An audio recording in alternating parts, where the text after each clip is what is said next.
नमस्कार, बहुत स्वागत है आपका हमारे इस खास कार्यक्रम में। मैं हूं आपके साथ अमित शर्मा। मुख्यमंत्री विष्णुदेव साय की सरकार ने छत्तीसगढ़ में शासन के अपने 2 साल पूरे कर लिए हैं।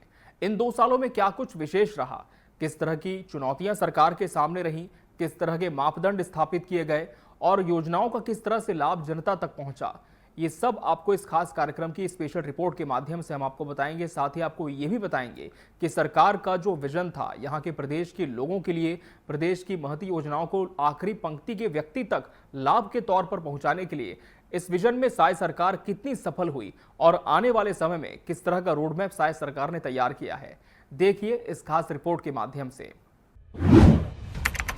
दिसंबर 2023। मैं विष्णुदेव साय ईश्वर की शपथ लेता हूँ। 5 साल के इंतजार के बाद एक बार फिर छत्तीसगढ़ में बीजेपी को एक बड़े बहुमत के साथ जनादेश मिला और छत्तीसगढ़ को मिला नया मुख्यमंत्री विष्णुदेव साय। सहज, सरल और अनुभव राजनेता के रूप में विष्णुदेव साय छत्तीसगढ़ की बागडोर संभालते ही मोदी की गारंटियों को पूरा करने में जुट गए। शपथ ग्रहण के पहले दिन ही बड़े फैसलों को मंजूरी दी गई। मुख्यमंत्री विष्णुदेव साय ने शपथ लेते ही बड़े ऐलान किए। सुशासन, सख्ती और सुरक्षा सरकार की पहली प्राथमिकता रखी। सरकार बनते ही मुख्यमंत्री ने किसानों की सुध लेते हुए पहला बड़ा फैसला किसान हित में लिया। धान खरीदी दर 3,100 रुपए प्रति क्विंटल करते हुए धान खरीदी की लिमिट भी 21 क्विंटल प्रति एकड़ कर दी। सरकार ने किसानों को अपनी प्राथमिकता में लेते हुए समय पर भुगतान और खेती को आर्थिक मजबूती देने की पहल की। इसके साथ ही अपनी सरकार का मूल मंत्र सुशासन को बनाते हुए जीरो टॉलरेंस की नीति पर मुख्यमंत्री ने काम शुरू किया। शपथ ग्रहण करते ही मोदी की गारंटी पर काम शुरू हुआ। प्रदेश में सुशासन का राज आया और भ्रष्टाचार की विदाई हुई। इसके साथ ही छत्तीसगढ़ की एक और बड़ी समस्या नक्सलवाद को खत्म करने की दिशा में मुख्यमंत्री ने पहले दिन से ही कारगर पहल शुरू की और नक्सलवाद के खात्मे का प्लान बनने लगा। जैसे जैसे मुख्यमंत्री साय का कार्यकाल आगे बढ़ा, एक सरल आदिवासी नेता साय के नेतृत्व में नक्सल उन्मूलन, किसान कल्याण और महिला सशक्तिकरण की उपलब्धियां जुड़ती चली गईं। महिला सशक्तिकरण के पक्ष को सामने रखते हुए मुख्यमंत्री ने महिलाओं के नाम सबसे बड़ी योजना महतारी वंदन योजना शुरू की, जिसके तहत हर विवाहित महिला को हर महीने 1,000 रुपए मिलने लगे। 70 लाख से ज्यादा महिलाओं को इसका सीधा लाभ मिला। ये योजना महिलाओं के सशक्तिकरण की दिशा में एक बड़ा कदम साबित हुई। इस योजना का लाभ लेकर महिलाएं आज स्वाभिमान के साथ जी रही हैं और अपना खर्च भी स्वयं उठा रही हैं। कुछ पैसों के लिए उन्हें दूसरे का मुंह ताकने की आज जरूरत नहीं है। छत्तीसगढ़ की 3 करोड़ जनता को नमन करते हैं, उनका धन्यवाद करते हैं कि 13 दिसंबर 2023 को सरकार शपथ ली और बिना देरी के अगले ही दिन 14 दिसंबर 2023 को पहले ही कैबिनेट में 18 लाख प्रधानमंत्री आवास की स्वीकृति दे दिए। उसी तरह से किसानों से भी वादा था कि हम किसानों का धान प्रति एकड़ 21 क्विंटल खरीदेंगे और 3100 रुपया धान का कीमत देंगे। पिछले 2 साल 21 क्विंटल प्रति एकड़ धान खरीदे और 3100 रुपया धान का कीमत दिए। लेकिन मुझे बताते हुए खुशी हो रही है कि 13 दिसंबर 2023 को सरकार शपथ ली और 25 दिसंबर उस दिन 13 लाख किसानों का 3716 करोड़ रुपया बकाया बोनस देने का काम भी हमारी सरकार ने किया और इससे निश्चित रूप से किसानों को लाभ हुआ। हम लोग का वादा था कि हम लोग महिलाओं को भी आर्थिक रूप में सशक्त करेंगे और इसके लिए महतारी वंदन योजना लागू किए और सरकार गठन के 3 महीना के अंदर ही योजना चालू हो गई और अभी तक 22 किस्त दे चुके हैं। मुख्यमंत्री के रूप में अपना कामकाज संभालने के बाद मुख्यमंत्री ने प्रदेश की आर्थिक स्थिति को बेहतर करने और आर्थिक प्रबंधन पर भी खासा ध्यान दिया।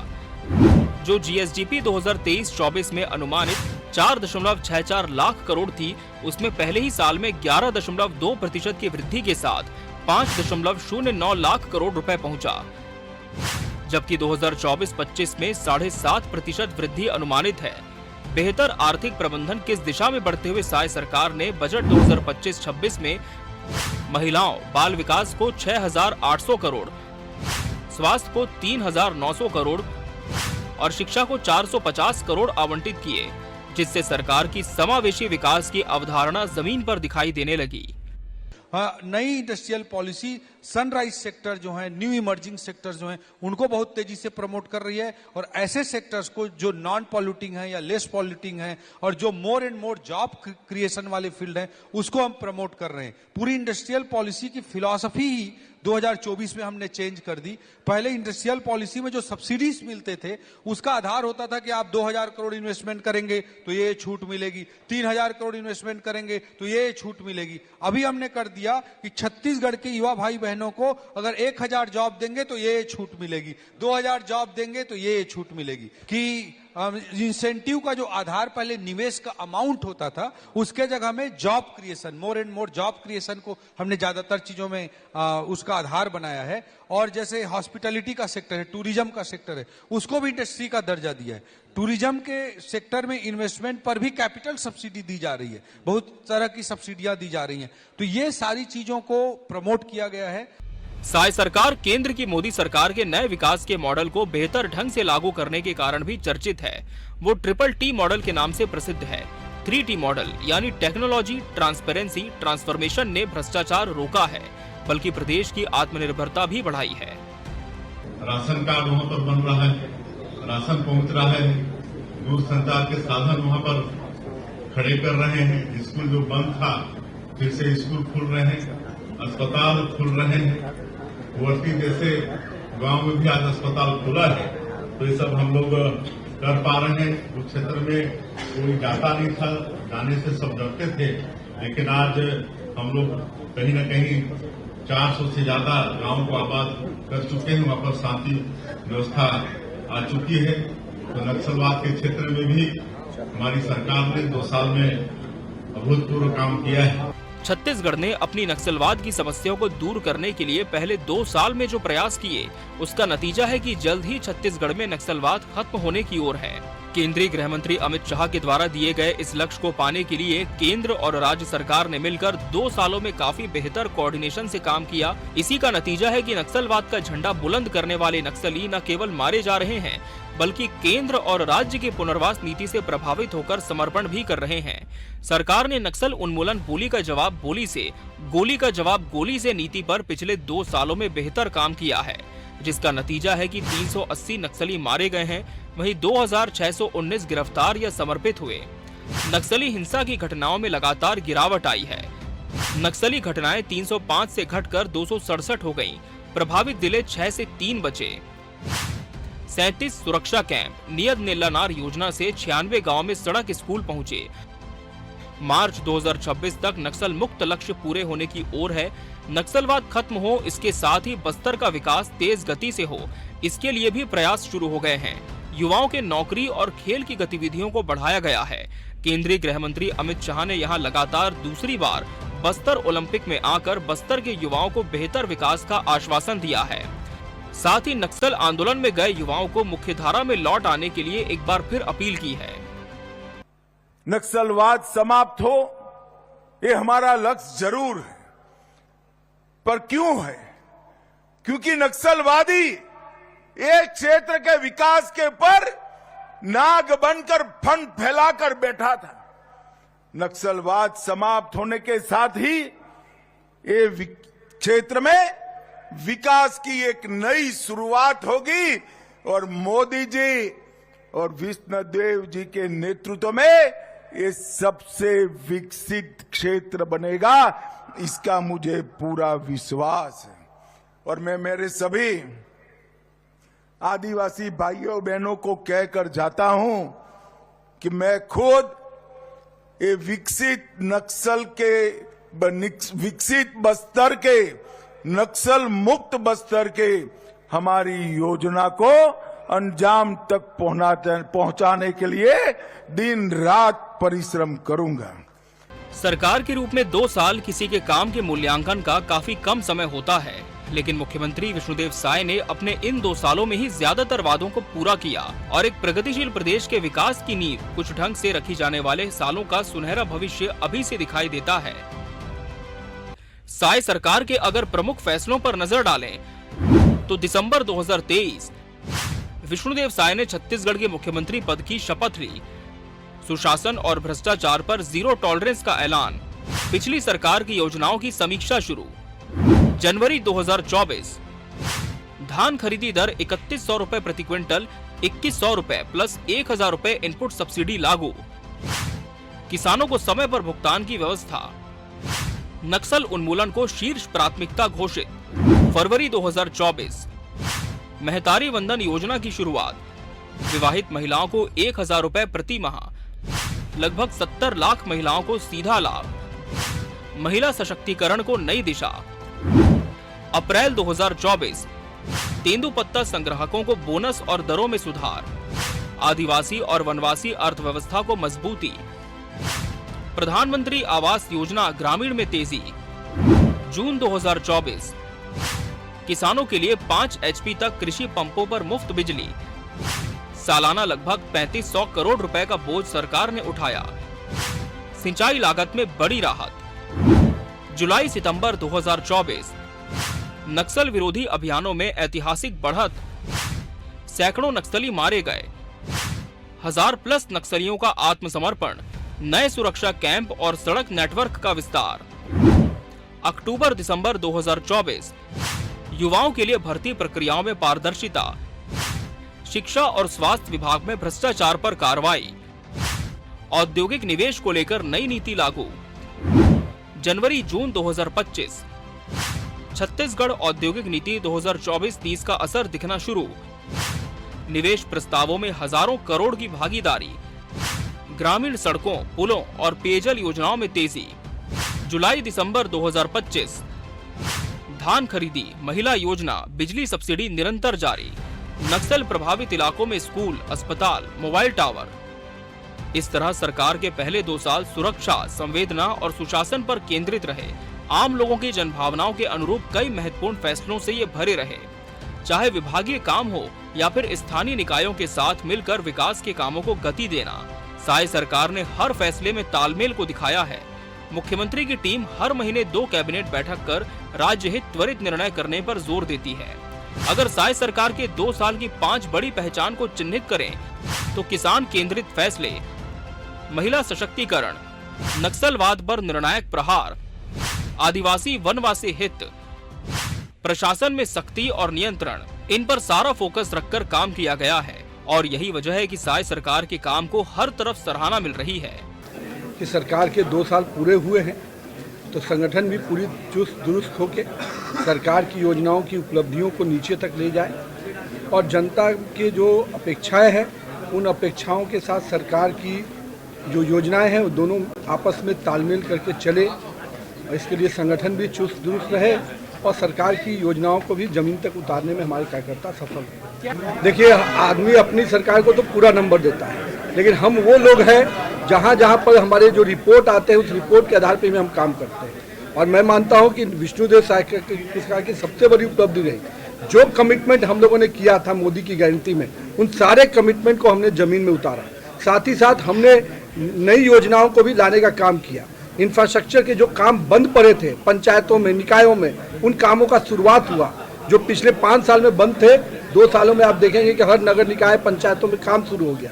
हमने वेलफेयर स्कीम लाया, उससे अपने बजट को भी बैलेंस रखते हुए काम किया। और यही हमारा मानता हूँ कि विष्णुदेव साय सरकार का जो सुशासन रहा और साथ में वेलफेयर रहा और तीसरा डेवलपमेंट के इंफ्रास्ट्रक्चर के प्रोजेक्ट भी आगे बढ़ रहे हैं। आज भारतीय जनता पार्टी की संगठनात्मक विषयों पर एक बड़ी वर्कशॉप हुई है।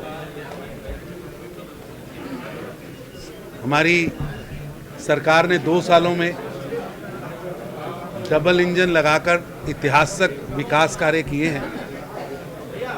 उनको जन जन तक कैसे लेके जाना है, इन सब विषयों पर पार्टी ने काफ़ी गहन चर्चा की है और हम उस पर योजना भी बना रहे हैं। जब विष्णुदेव साय ने छत्तीसगढ़ के मुख्यमंत्री के रूप में शपथ ली, तब राज्य की राजनीति और प्रशासन दोनों के सामने बड़ी चुनौतियां थीं। किसानों की आय, महिलाओं का सशक्तिकरण, नक्सलवाद, आर्थिक विकास और शासन में विश्वास, ये सभी मुद्दे सरकार के सामने चुनौती के रूप में खड़े थे। साय सरकार में पहले ही 2 साल में इन्हें प्राथमिक सूची में रखकर जो काम किया, उससे इन समस्याओं का न केवल समाधान निकला, बल्कि ये समस्याएं अब खत्म होने की ओर हैं। 2 साल बाद सरकार अपने कार्यकाल को सुशासन, सुरक्षा और संवेदना के मॉडल के रूप में प्रस्तुत कर रही है, जिसका नतीजा ये है कि निरंतर सेवा और निरंतर विकास के 2 साल पूरे हो गए हैं। छत्तीसगढ़ की आदिवासी समाज, कला, संस्कृति और वन संपदा से पहचान को आज राष्ट्रीय स्तर पर पहचान मिली है। साय सरकार ने तेंदुपत्ता संग्राहकों के हित में फैसले लेते हुए बोनस और समर्थन मूल्य को प्राथमिकता दी। लघु वनोपज के संग्रह, प्रसंस्करण और विपणन पर जोर देकर सरकार ने आदिवासी क्षेत्रों में सीधी आमदनी और स्थानीय रोजगार को बढ़ावा दिया। आप सबो चलना जय जोहार, जय छत्तीसगढ़, साहेब सतनाम। आज के दिन हम सब छत्तीसगढ़वासी मन बर खुशी और उत्साह के बड़का दिन आए। काबर की ठीक ही दिन 13 दिसंबर 2023 के हमार प्रदेश में छत्तीसगढ़ में भारतीय जनता पार्टी के माध्यम से सुशासन के मजबूत नींव रखे गए। हमारे प्रदेश के मुखिया माननीय श्री विष्णुदेव साय जी और दोनों उप मुख्यमंत्री माननीय श्री अरुण साव जी, माननीय श्री विजय शर्मा जी हर शपथ ग्रहण करके सुंदर छत्तीसगढ़ के सपना ला साकार करे बर संकल्प ले रहे हैं। आज हमारे छत्तीसगढ़ सरकार के 2 बछर पूरा हो गए। प्रधानमंत्री श्री नरेंद्र मोदी जी के मार्गदर्शन में छत्तीसगढ़ में मोदी के गारंटी पूरा हो। गरीब मन ला पक्का मकान मिला थे, महतारी मन ला महतारी बंधन के पैसा मिला थे, युवा संगवारी मन ला प्रशिक्षण और रोजगार मिला थे, किसान मन ला 3100 रुपया में धान खरीदी होते, सियान मन ला भी रामलला के दर्शन कराए जाते और व्यापारी उद्योगपति पर नई उद्योग नीति। आज डबल इंजन भाजपा सरकार में छत्तीसगढ़ के चारों कोटि विकास के दिया जगमगावत है। बस्तर ले नक्सली सिरावत है, लइका मन ला सुखर शिक्षा मिला थे और गांव आज शहर ले जुड़ के विकास के रद्दा में आगू बढ़ते। डबल इंजन भाजपा सरकार में गांव मन में शहर जैसे इंफ्रास्ट्रक्चर डेवलप होते। छत्तीसगढ़ सरकार अनेक ऐसे योजना चलावत जेकर सीधा लाभ हर व्यक्ति ला मिलत। आज छत्तीसगढ़ एक नवा जोश, नवा दिशा और नवा भरोसा के संग आगू बढ़त है। आप सब वो झनला भाजपा सरकार के 2 बछर पूरा होए के गाड़ा गाड़ा बधाई। तो आओ हम सब मिलके ये बदलाव के यात्रा ला और मजबूत करन। यही हमारी जिम्मेदारी है, यही हमारा संकल्प है। पिछली सरकार में भ्रष्टाचार एक अहम मुद्दा रहा और इसलिए इस भ्रष्टाचार को खत्म करके कड़े और बड़े कदम उठाने की जरूरत थी। मुख्यमंत्री बनने के साथ ही विष्णुदेव साय ने अपने पहले साल में ही अपने तेवरों से साबित कर दिया कि भ्रष्टाचार बर्दाश्त नहीं किया जाएगा और उसके बाद लगातार भ्रष्टाचार पर कार्रवाइयां हुई, भर्ती प्रक्रियाओं में पारदर्शिता लाई गई। जीरो टॉलरेंस की नीति क्रियान्वयन से भ्रष्टाचार और भ्रष्टाचारी जड़ से खत्म होते दिख रहे हैं। इन सब के अलावा साय सरकार की सबसे बड़ी ताकत उसकी राजनीतिक स्थिरता और केंद्र सरकार से तालमेल भी बनकर उभरी है। इससे संसाधन और निर्णय लेने में सुविधा मिली। प्रदेश में विकास डबल इंजन की रफ्तार से केंद्र और राज्य के तालमेल से लगातार चल रहा है। ये 2 साल ऐतिहासिक रहा है। जिस संकल्प को लेकर सरकार में आए थे कि हमने बनाया है, हम ही संवारेंगे, छत्तीसगढ़ को संवारने का काम हो रहा है। आज यदि 24 लाख गरीब परिवारों को प्रधानमंत्री आवास मिलता है, आज यदि 70 लाख माताओं और बहनों को महतारी वंदन की राशि मिलती है, आज राज्य के युवाओं को उनका अधिकार मिलता है, निष्पक्ष भर्तियां होती है, नौजवानों के साथ, युवाओं के साथ अन्याय करने वालों को सजा मिलती है, तेंदुपत्ता के श्रमिकों को सम्मान मिलता है, हर वर्ग को साथ लेकर चलने का काम, हर वर्ग की आकांक्षाओं को पूरा करने का काम, मोदी की एक एक गारंटी को समयबद्ध तरीके से पूरा करने का काम, आज किसानों को सशक्त बनाने का काम, ऐसे हर क्षेत्र में ऐतिहासिक काम हुए हैं। आज छत्तीसगढ़ विकास की दिशा में तेज गति से आगे बढ़ा है। गांवों का, शहरों का सुव्यवस्थित रूप से विकास हो रहा है। तो निश्चित रूप से ये 2 साल उपलब्धियों भरा रहा है। पिछले 2 वर्षों में सुरक्षा और विकास दोनों क्षेत्रों में बड़ी सफलता मिली है। मेरा ऐसा मानना है कि तरक्की, शांति और सुरक्षा से ही जन्म लेती है और नक्सलवाद के खिलाफ निर्णायक कार्रवाई में 1700 से अधिक नक्सली न्यूट्रलाइज हुए और अनेक साथियों ने सरकार की आत्मसमर्पण एवं पुनर्वास नीतियों से प्रेरित होकर मुख्य धारा को अपनाया है। इसी मजबूत इच्छा शक्ति का परिणाम है कि छत्तीसगढ़ नक्सलवाद मुक्त प्रदेश बनने के अंतिम चरण में है। किसानों के लिए बढ़ा समर्थन मूल्य, सीधे लाभ हस्तांतरण, सिंचाई विस्तार और आधुनिक कृषि को बढ़ावा, इन सभी ने गांवों की अर्थव्यवस्था को नई ताकत दी है। शिक्षा, स्वास्थ्य, सड़क, बिजली, पानी और डिजिटल कनेक्टिविटी में तेज काम ने प्रदेश को नए युग की चुनौतियों के लिए तैयार कर लिया है। युवाओं को कौशल, रोजगार और स्टार्टअप के नए अवसर मिले हैं, जिससे आत्मनिर्भर छत्तीसगढ़ की राह और मजबूत हुई है। आइए हम सब मिलकर छत्तीसगढ़ के 2 साल के कार्यकाल को हमें याद करते हुए आगे आने वाले वर्षों में हम छत्तीसगढ़ का और बेहतर विकास कर सकें, ऐसा सोच के हमारी सरकार लगातार दिन रात मेहनत करते हुए काम कर रही है। ये 2 साल जनता के विश्वास, सरकार की पारदर्शिता और विकास के प्रति अटूट प्रतिबद्धता का प्रतीक है। मेरी यही कामना है कि भाजपा के सुशासन वाली सरकार के नेतृत्व में विकसित, सुरक्षित और आत्मनिर्भर छत्तीसगढ़ का सपना यूं ही पूरा होता रहे। मैं विष्णुदेव साय ईश्वर की शपथ लेता हूं कि मैं विधि द्वारा स्थापित भारत के संविधान के प्रति सच्ची श्रद्धा और निष्ठा रखूंगा। मैं भारत की प्रभुता और अखंडता अक्षुण्ण रखूंगा। मैं छत्तीसगढ़ राज्य के मुख्यमंत्री के रूप में अपने कर्तव्यों का श्रद्धापूर्वक और शुद्ध अंतःकरण से निर्वहन करूंगा तथा मैं भय या पक्षपात, अनुराग या द्वेष के बिना सभी प्रकार के लोगों के प्रति संविधान और विधि के अनुसार न्याय करूंगा। मुख्यमंत्री के रूप में शपथ लेकर विष्णुदेव साय ने 2 साल पूरे कर लिए हैं। 2 साल की उपलब्धियां सबके सामने हैं। भय, भूख और भ्रष्टाचार इन 2 सालों में खत्म हुआ है, लेकिन अगले 3 साल की राह भी तय हो गई है। जिन राहों पर आगे का सफर छत्तीसगढ़ को तय करना है। पहले 2 सालों में चुनौतियों से प्रदेश को निकालने के बाद अब छत्तीसगढ़ के लिए विकास का चमन इंतजार करता दिख रहा है। नया सूरज विकास का है। 2 साल के बाद तीसरे साल में प्रवेश करते हुए प्रदेश को विकास की सुनहरी किरण दिखाई भी देने लगी है। मुख्यमंत्री विष्णुदेव साय और उनकी टीम एक युवा छत्तीसगढ़ को उसी ओर ले जा रही है जहां नया सवेरा है। सबको उम्मीद है कि ये नया सवेरा छत्तीसगढ़ के इतिहास को स्वर्णिम विकास के अक्षरों से भर देगा। निरंतर सेवा और निरंतर विकास का संकल्प पूरा होगा। Bureau report, TV24 news. इसी के साथ हमारे इस खास रिपोर्ट में फिलहाल इतना ही। मुझे और पूरी टीम को दीजिए इजाजत। आप बने रहिए TV24 के साथ। नमस्कार।